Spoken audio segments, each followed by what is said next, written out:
நீர் கூறும் வார்த்தைகள் ஒவ்வொன்றிலும் பல அர்த்தங்கள் நிறைந்தோடுமே.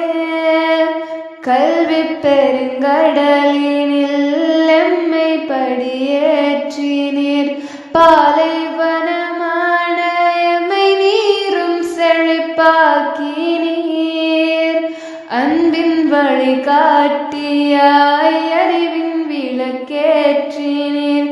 கருங்கல்லான எம்மை செதுக்கி சிலையாக்கினீர்.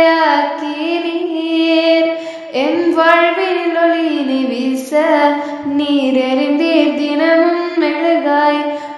ஒளியில் பயின்ற நாமும் உமை மதிப்போம் உயிருறவாய். மாணவராய் உம்மை வாழ்த்துகிறோம். மனமுருகி உம்மை போற்றுகிறோம். மாணவராய் உம்மை வாழ்த்துகிறோம். மனமுருகி உம்மை போற்று